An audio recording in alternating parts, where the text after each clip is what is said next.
For 18 months, Alpha King Chad Stone had been dreaming of butterflies.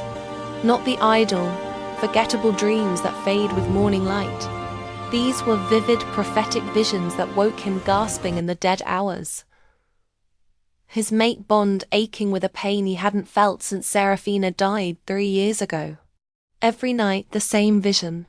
A moonlit meadow filled with monarch butterflies that glowed from within, their wings casting patterns of light across mist-shrouded ground.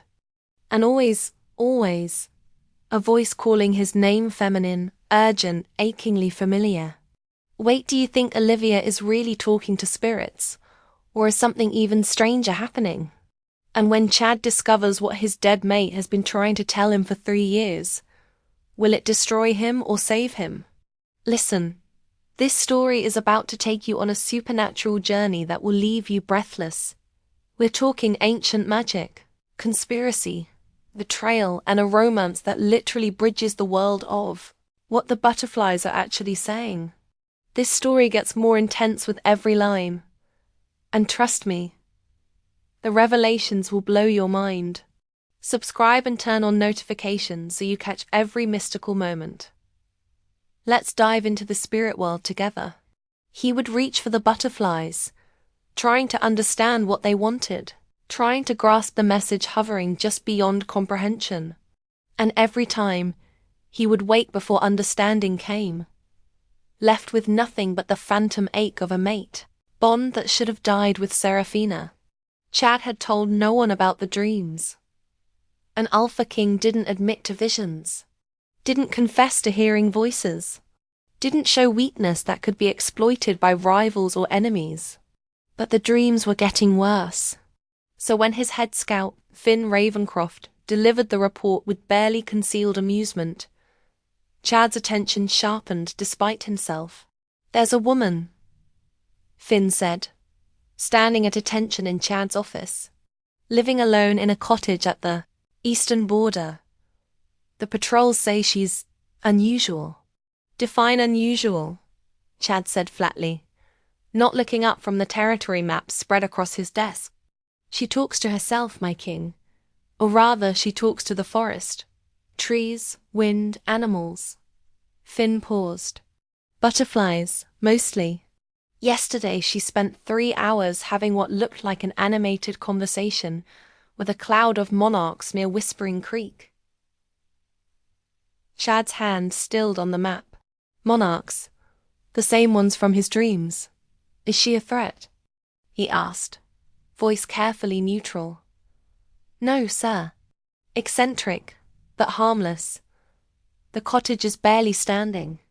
She seems to survive on foraged herbs and, honestly, my king, I'm not sure how she survives at all."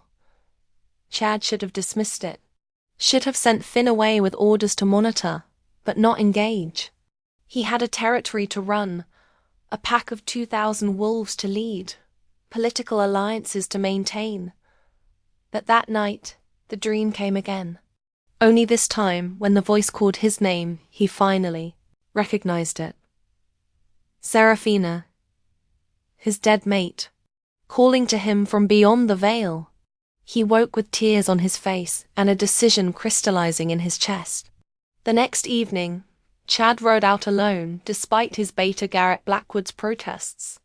"A king doesn't chase stories about mad women and butterflies," Garrett argued, following Chad to the stables. "A king investigates threats to his territory," Chad countered, saddling his black stallion. "She's not a threat," Finn said. "I know what Finn said." Chad swung into the saddle. "I'm going anyway." Garrett studied him with the frankness of a 20-year friendship. "This is about dreams, isn't it?" Chad met his beta's eyes. "Don't wait up." The cottage appeared abandoned at first glance. Thatched roof patched with moss, wooden walls weathered grey, windows dark. But the garden told a different story. Herbs grew in careful spirals, night-blooming flowers clustered near the door, and wind chimes made from bones and crystals hung from the eaves, singing softly in the evening breeze. Chad's wolf stirred uneasily within him, sensing something his human mind couldn't quite grasp. a humming energy that made his skin prickle with awareness. He found her exactly where Finn's report described, in the meadow beyond the cottage, where Whispering Creek babbled over smooth stones and the setting sun painted everything gold. She sat cross-legged in the grass, wild auburn hair catching the light, and she was indeed talking to butterflies. Dozens of them, monarchs and swallowtails and painted ladies, swirled around her in patterns too deliberate to be random.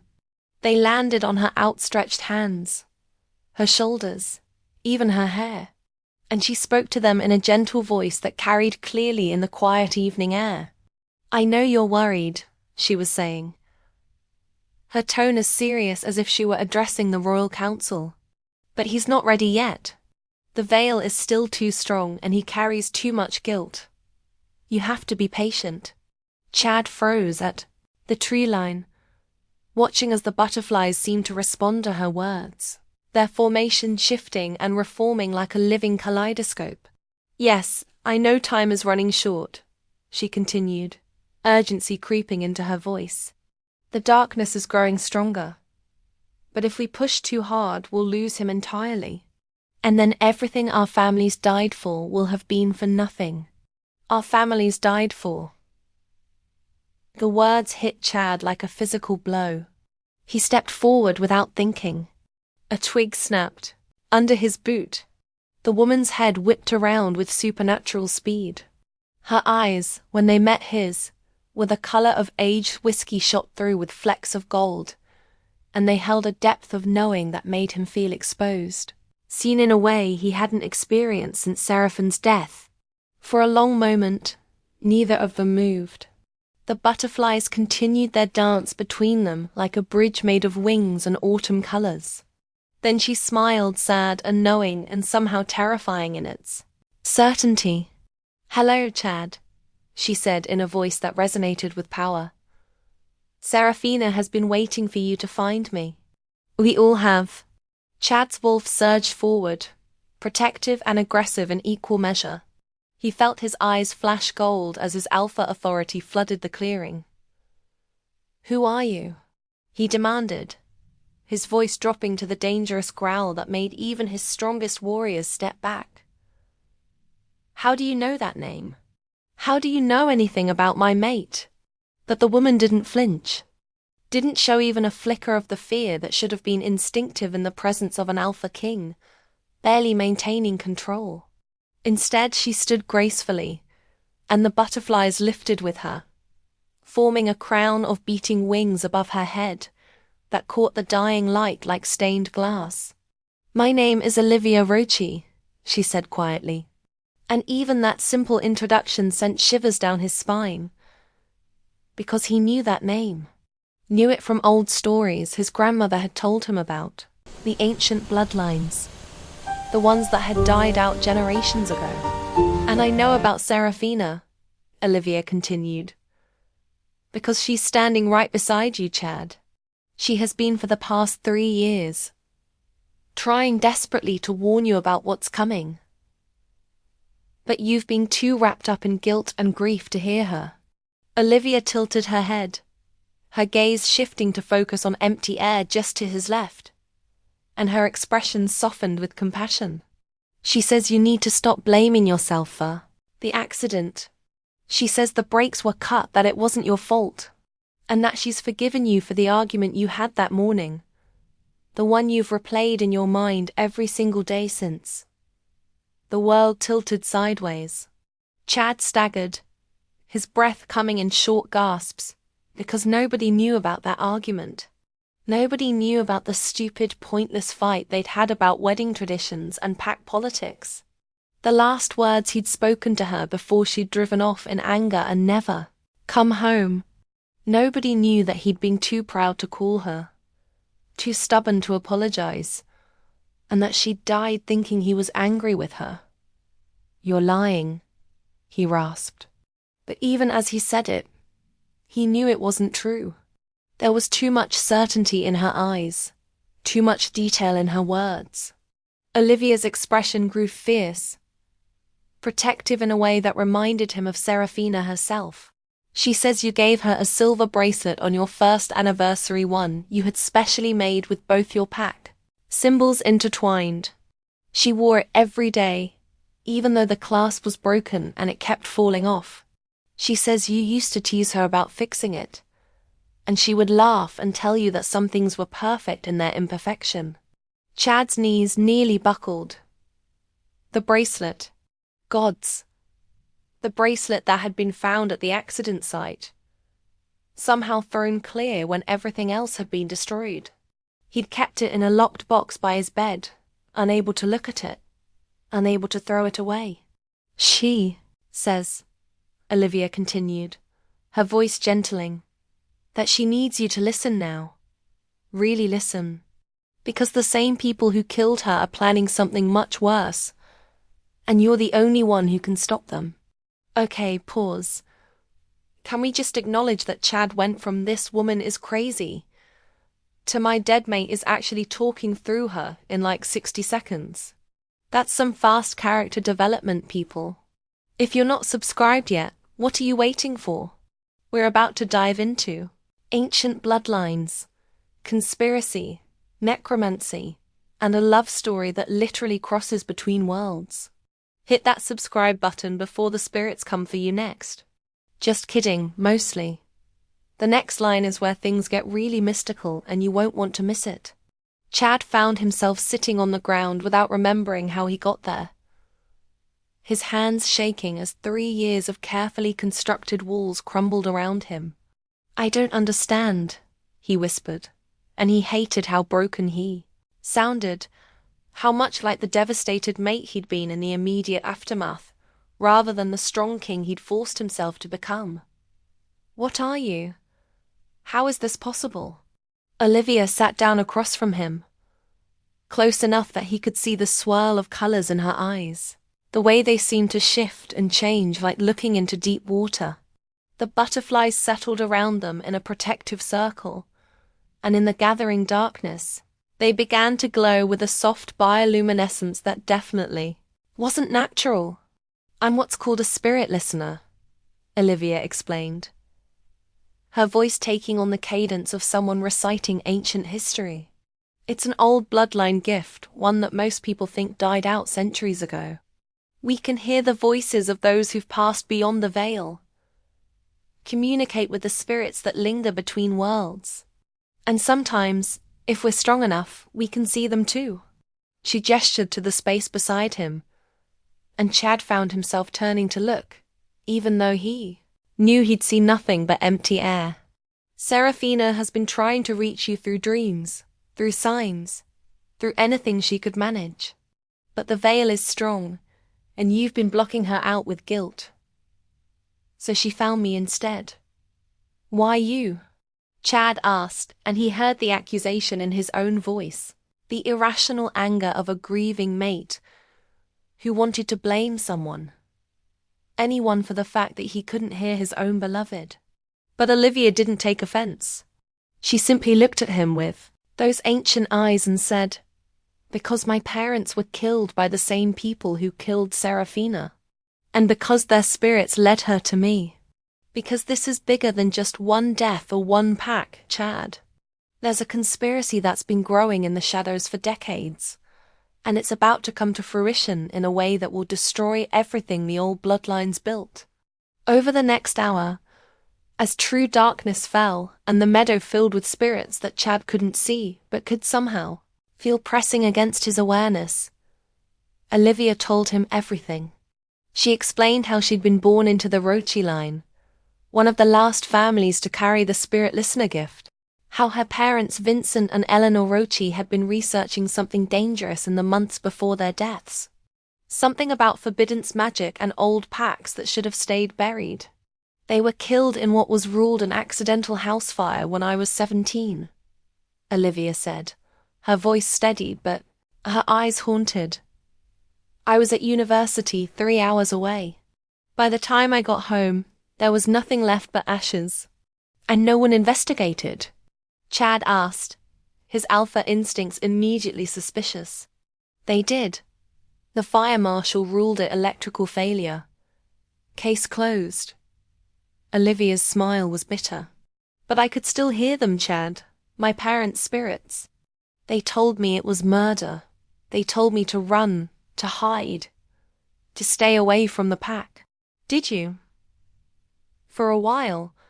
But the pack, they didn't take kindly to my claims that I could still speak to my dead parents. They called me mad, unstable. A few thought I was possessed. She looked away. I was cast out, labeled insane, forced to survive on the fringes of pack territory where nobody wanted to acknowledge my existence. Chad felt something cold and furious settle in his chest. Who ordered your exile? It doesn't matter now. What matters is that the spirits never stopped talking. My parents kept investigating even after death, kept gathering information. And 3 years ago, they made contact with Seraphine's spirit right after she crossed over.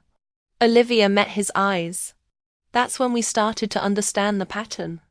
The way certain wolves with specific bloodline gifts were being systematically eliminated, made to look like accidents or natural causes. She leaned forward. Your mate wasn't killed because of anything she did, Chad. She was killed because of what she was, because she carried the healer's touch in her, bloodline. And someone is collecting us, eliminating anyone who might be able to stop what they're planning. Chad felt his alpha rage building, felt his wolf demanding blood and vengeance. But he forced himself to stay focused. Who? He growled, and the word came out with enough power that the trees around them shuddered. Give me names, and I'll tear them apart myself. But Olivia shook her head, her expression grim. It's not that simple. The people behind this are well hidden, protected by layers of manipulation and misdirection. But Serafina and my parents have been gathering clues. They think the conspiracy reaches into your own council. Someone close to you, someone you trust, has been feeding information to the enemy. The trail cut deep. But Chad had been an alpha long enough to know that power always attracted corruption. Tell me everything you know, he commanded. And this time it wasn't a request, but a direct order backed by alpha authority. Olivia's eyes flashed in response, and for the first time, he felt the pushback of real power, not werewolf dominance, but something older, something that made his wolf sit up and take notice. I don't answer to your authority, King Chad, she said quietly, but there was no disrespect in it, only a statement of fact. I answer to the spirits and to the old laws that predate pack hierarchies. But I'll help you because our goals align. Because Serafina asks me to. And because I'm tired of hiding while good people die. What do you think is really going on? Who do you suspect might be the traitor on Chad's council? Drop your theories in the comments. They talked until the moon rose high overhead. Olivia relaying messages from Serafina that made Chad laugh and cry in equal measure. Small, intimate details that proved beyond doubt that his mate's spirit was really there, really trying to help him. She told him about the silver scar on his ribs from a training accident when he was 12. About the way he hummed, off-key in the shower. About the secret fear he'd confessed to her one night. That he wasn't good enough to be king. That he would fail his people. And through it all, Olivia watched him with a mixture of compassion and sadness, as if she understood exactly how much it hurt to be so close to someone you loved, and yet unable to truly reach them. Why can't I hear her myself? Chad finally asked, and the question came out raw with longing. If she's really here, why do I need you as an intermediary? Olivia was quiet for a moment. When she spoke, her voice was gentle. Because you're blocking yourself with guilt, Chad. The mate bond doesn't just disappear when one partner dies. It transforms, becomes a bridge between worlds. But only if both sides are open to it. You've been punishing yourself so thoroughly that you've walled off that part of your soul. Serafina can feel your grief like a physical barrier between you. Then help me, Chad said. And he didn't care that he was begging, didn't care that he was showing weakness to a woman he'd just met. Teach me to hear her. I need to tell her I'm sorry. I need her to know that I never stopped loving her. Olivia reached out and took his hand, her skin warm and alive in a way to acutely aware of how cold he'd been feeling for years. I can try, she promised. But it won't be easy, and it won't be quick. Opening yourself to the spirit world when you've been closed off for so long requires breaking down, was begging, didn't care that he was showing weakness to a woman he'd just met. Teach me to hear her. I need to tell her I'm sorry. I need her to know that I never stopped loving her.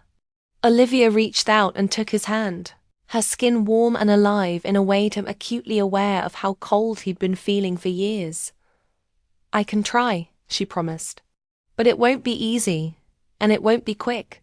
Opening yourself to the spirit world when you've been closed off for so long requires breaking down walls you've built for protection. It's going to hurt, Chad. It's going to force you to feel everything you've been avoiding. I don't care, he said fiercely. I'll do whatever it takes. And so began the strangest and most painful education of Chad's life. Every evening for the next 2 weeks, he would return to Olivia's cottage, and she would guide him through meditations and exercises designed to open his spiritual awareness. She taught him to quiet his mind, to stop the constant churn of guilt and responsibility and just be present in the moment. She showed him how to recognize the subtle signs of spiritual presence, the way the air would shift, the way his mate bond would warm even though Serafina was gone from the physical world. The process was excruciating. Every session brought up memories he'd buried, forced him to confront the depth of his loss all over again. He would leave Olivia's cottage emotionally shattered, barely able to maintain his composure until he was alone, in his chambers where he could finally break down. But he kept coming back, because gradually, incrementally, he guilt and responsibility and just be present in the moment.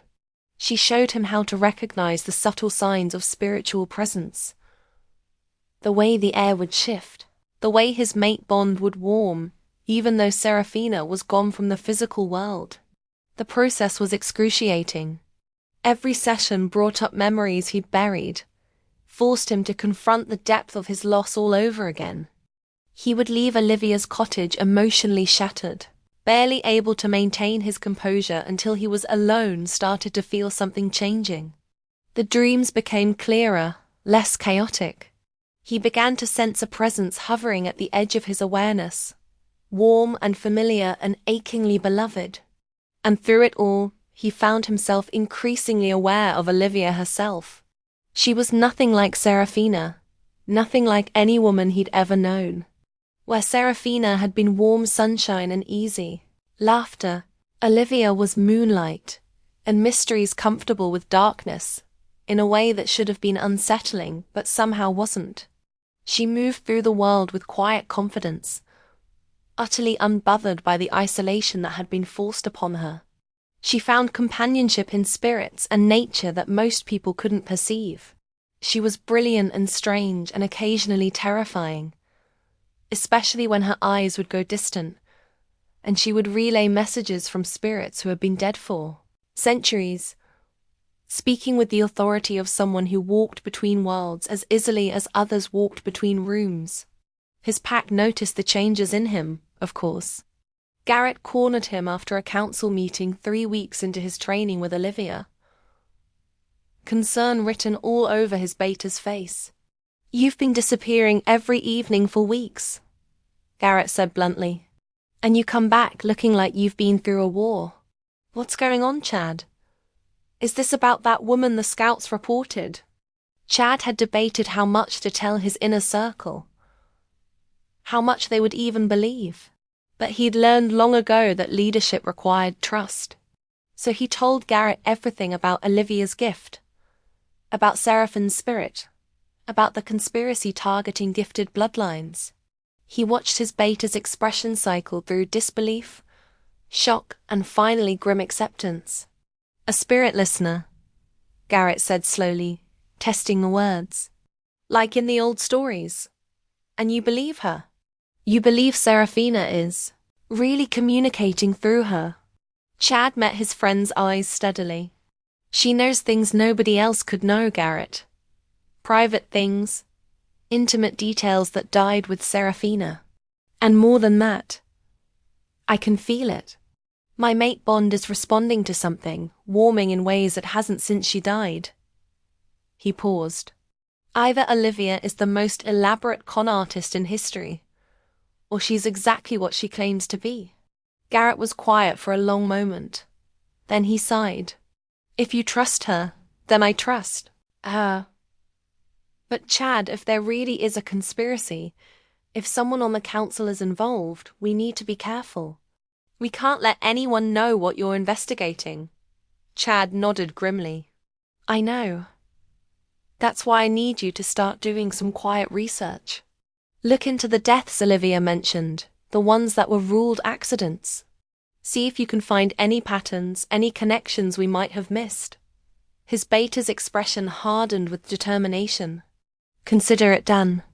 And Chad, if someone really did kill Seraphina, if this wasn't just a tragic accident, I want to be there when you make them pay. Listen, if you think this is intense, just wait until Chad finally breaks through and sees Seraphine's spirit for the first time. I'm talking full-on supernatural reunion that will absolutely wreck your emotions. Make sure you're subscribed because the next line is where everything changes. We're going from maybe spirits are real to oh my God, they're everywhere. Hit that button. Your heart needs to be ready for what's coming, and I need you here for the journey. Let's go. 3 weeks after their first meeting, Chad finally broke through. He was sitting across from Olivia in her cottage, the space between them filled with candles and herbs that she said helped thin the veil. When suddenly the world shifted. It wasn't a visual change, exactly more like a sixth sense clicking into place. Like a door opening in his mind that had been locked for years. And suddenly he could see her.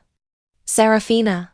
She was translucent and glowing softly, but it was unmistakably her standing in the corner of the cottage, with tears streaming down her incorporeal face. Chad, she breathed, and her voice sounded like wind chimes and distant bells. Oh, my love, you can finally hear me. Chad surged to his feet, instinct driving him toward her, even though his rational mind knew he couldn't touch her. Couldn't hold her the way he desperately wanted to. Seraphina, he choked out, and 3 years of grief came pouring out in that single word.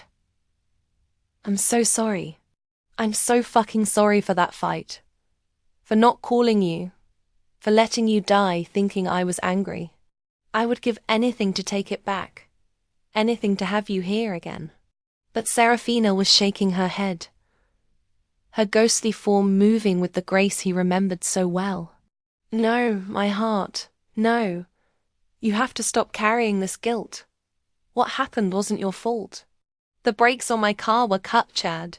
Someone murdered me, and they did it, because they knew it would break you, would make you too consumed with grief to notice what they were planning. The revelation should have shocked him, but after weeks of preparation with Olivia, he'd already suspected as much.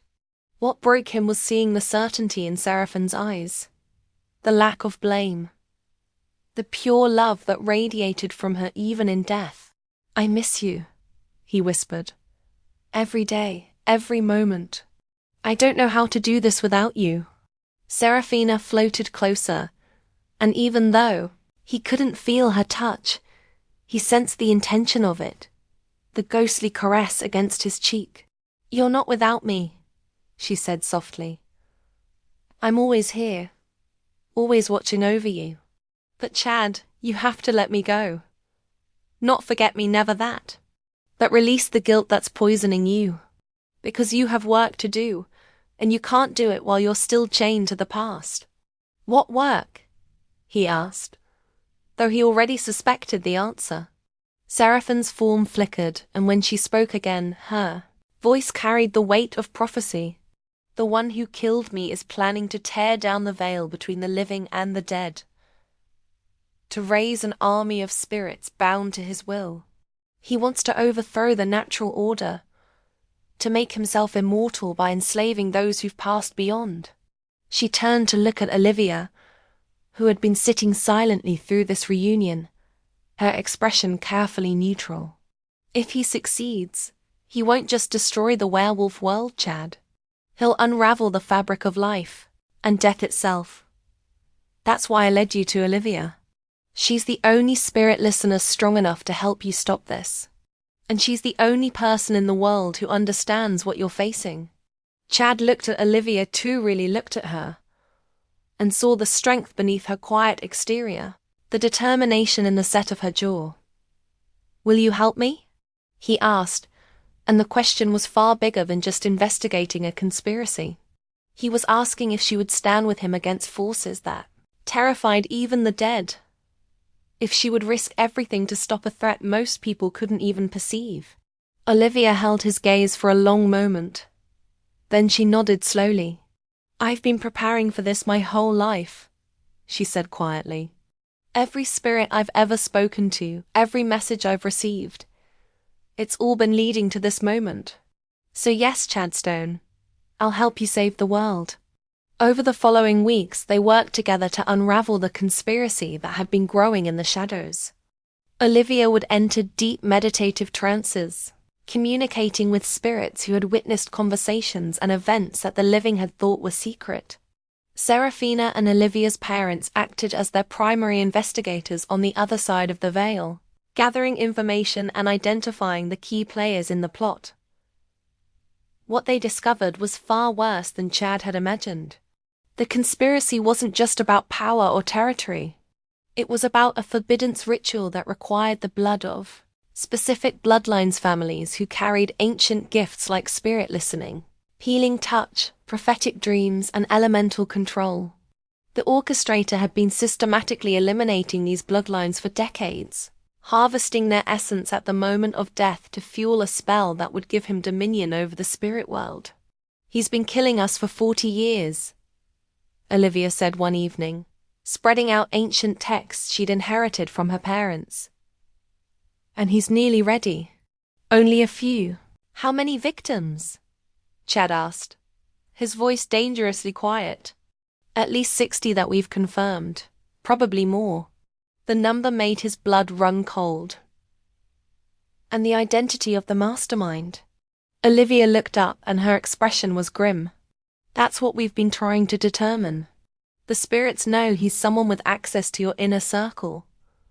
Someone who could track and eliminate targets without raising suspicion. But his identity is heavily warded, magically concealed." "What about physical evidence?" Garrett asked. He'd been brought fully into the investigation, along with Commander Finn and Elder Tobias Ashford, the only council members Chad trusted completely. "The ritual requires physical components," Olivia explained. "Items that contain the essence of his victims. If we can find his workshop, we'll have everything we need." Elder Tobias frowned.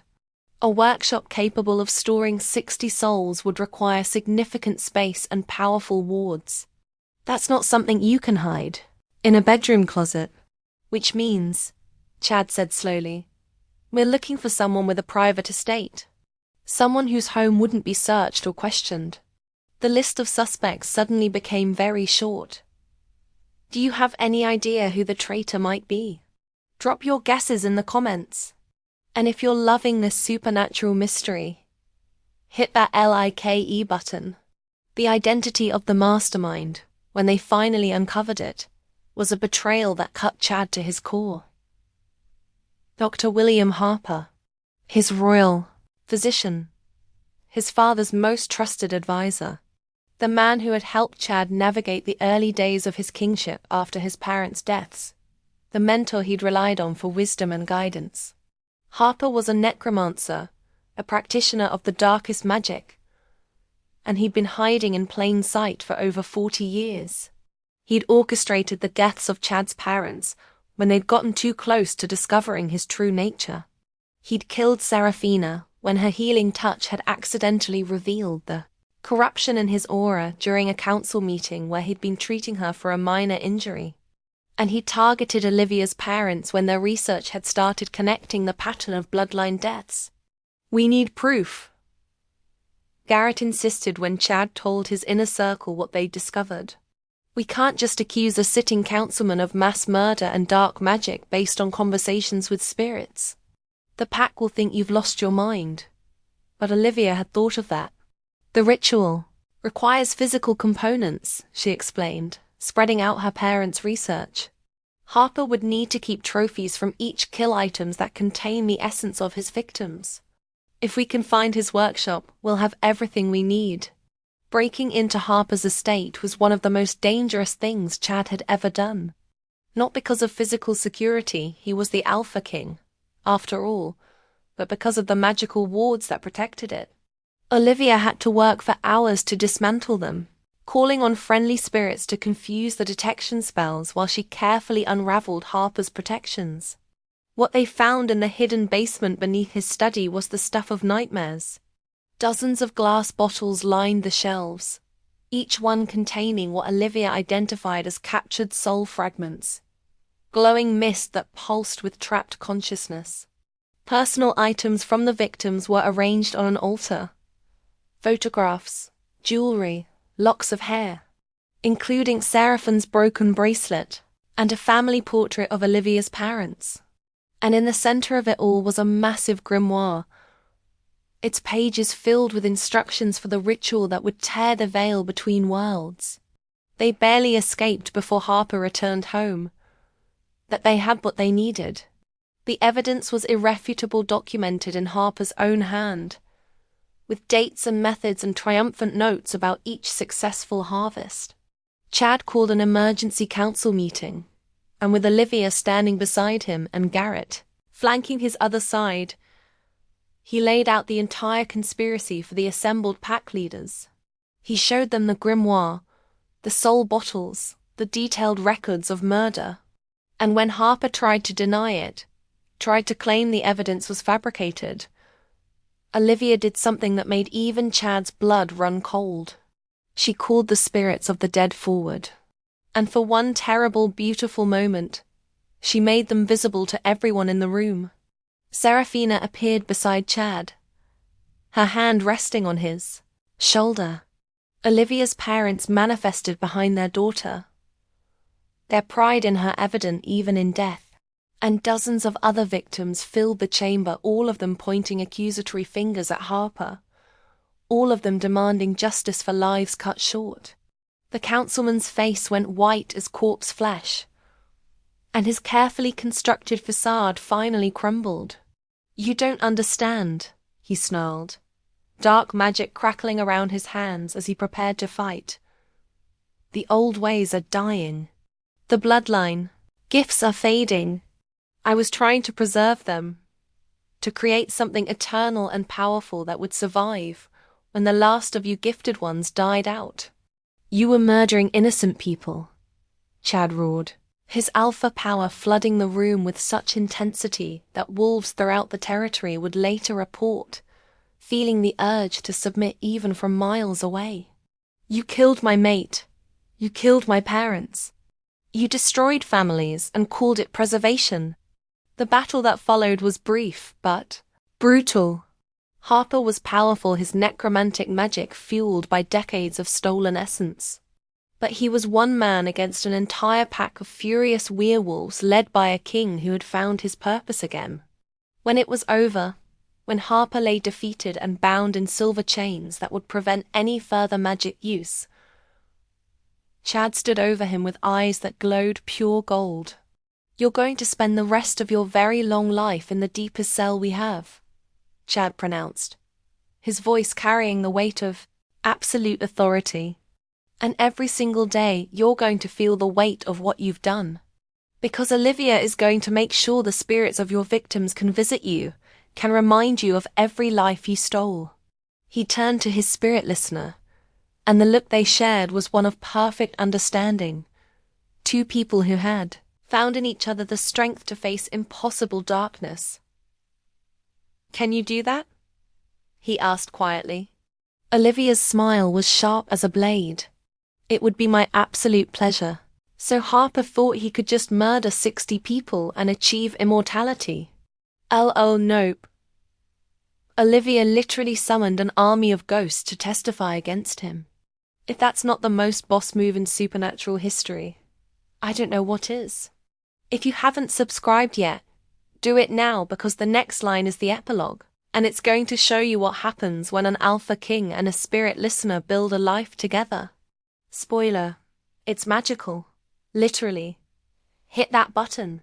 The aftermath of Harper's exposure and imprisonment was complicated. The pack had to grapple with the revelation that dark magic existed, that spirits were real, and that their king had been communicating with his dead mate for weeks.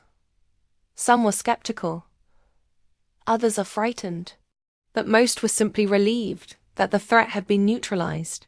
Olivia worked tirelessly to help the spirits of Harper's victims find peace, conducting ceremonies that allowed them to say goodbye to their living loved ones and cross over properly. It was exhausting, emotionally draining work, but she approached it with the same quiet determination she brought to everything. Chad found himself spending more and more time with her, even after the immediate crisis had passed. What had started as necessity had become genuine friendship, and if he was honest with himself, something deeper that he wasn't quite ready to name. She challenged him in ways no one else did, called him on his shit when he slipped back into guilt patterns, made him laugh with her dry observations about pack politics and her utterly bizarre conversations with long-dead wolves who had opinions about everything. She was brilliant and infuriating, and completely unimpressed by his title, treating him like a person rather than a king. And he'd forgotten how refreshing that could be. One evening, about 2 months after Harper's defeat, Chad returned to Olivia's cottage to find it transformed. She'd cleaned and repaired the structure, added new gardens, and most surprisingly, there were other people there. 4 young wolves teenagers by the look of them were sitting in her garden while she taught them meditation techniques. Spirit listeners, she explained when Chad raised a questioning eyebrow. Or potentially anyway. They've all been hearing voices, seeing things others can't. And their packs were starting to turn on them the way mine did to me. I'm teaching them to control and understand their gifts instead of fearing them. Chad felt something warm bloom in his chest as he watched her work patient, and encouraging with these frightened young people who had found in her the mentor they desperately needed. You're building something, he observed. A new tradition. A way to preserve the old bloodline gifts. Olivia looked up at him and there was hope in her eyes that he'd never seen before. I'm trying. I thought if I could gather the surviving gifted ones, teach them to use their abilities properly, maybe we could prevent what Harper feared, not through murder and dark magic, but through community and knowledge. You'll need resources, Chad said immediately, his mind already working through logistics. A proper building, funding, protection. Let me help. Let Ironwood become a sanctuary for the gifted bloodlines. Olivia's eyes widened, and for a moment she looked uncharacteristically vulnerable. You would do that? Even though it would mark your pack as different as the ones who harbor the strange and the supernatural. Chad stepped closer to her, close enough that he could see the flecks of gold in her whiskey-colored eyes, close enough to catch her scent of herbs and night-blooming flowers. Olivia, you saved my pack, helped me bring a murderer to justice, gave me the chance to find peace with Seraphine's death. I would give you anything you asked for. The moment stretched between them, charged with something neither was quite ready to acknowledge. Then Seraphine's voice, soft and amused, spoke from the space beside them that only Olivia could see. She's right here, you know. Watching you two dance around your feelings has become the most entertaining thing about being dead. Olivia blushed, the color rising in her cheeks in a way Chad found completely endearing. And he couldn't help but laugh, even as his own face heated. Seraphina says we're being ridiculous, Olivia reported, and there was shy humor in her voice. She says I should tell you that I've developed feelings for you, and you should tell me that you feel the same way, and we should stop wasting time pretending otherwise. Chad felt his heart stutter, because he hadn't been sure, hadn't wanted to assume, hadn't known if what he felt was real or just gratitude and proximity. But hearing it stated so boldly by his deceased mate, knowing that Seraphina not only approved but was actively encouraging this, gave him a courage he hadn't possessed before. Is that true? He asked directly, holding her gaze. Have you developed feelings for me? Olivia bit her lip, a gesture of nervousness, so at odds with her usual confidence that it made him want to pull her close and promise her she never had to be afraid with him. Yes, she admitted quietly. I know it's complicated. I know you loved Seraphina, and I would never want to replace her or diminish what you had. But yes, Chad, I have feelings for you. Seraphina says she loves you too, Olivia continued, the words tumbling out in a rush. She says that love doesn't end with death, and her loving you doesn't mean you can't love someone else. She says she wants you to be happy, to find joy again, and that she thinks we're perfect for each other, because I understand both the weight you carry and the magic that surrounds our world. Chad reached out slowly, giving her every chance to pull away, and cupped her face in his hands. I do have feelings for you, he confessed. You're nothing like Seraphina, and I think that's what makes this possible.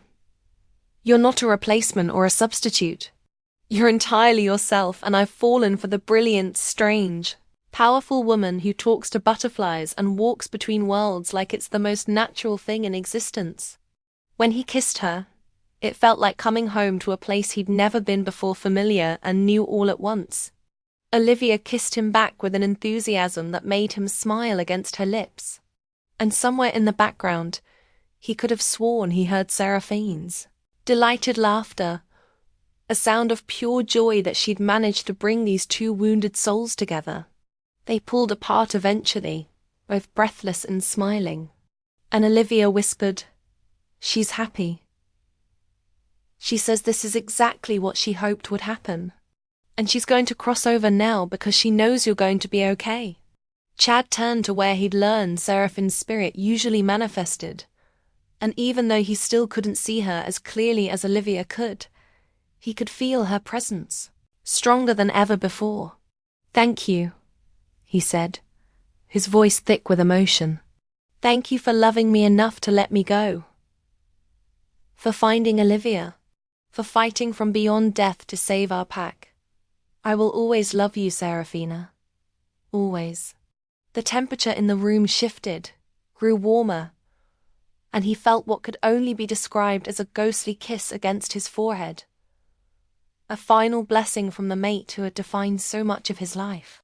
Then the presence faded, and Chad knew with absolute certainty that Seraphina had moved on, had found her peace, leaving him free to build something new. The years that followed were transformative for Ironwood and for Chad personally. Olivia's school for the gifted bloodlines grew from 4 students to over 40, drawing young wolves from across the continent who possessed abilities their own packs didn't understand.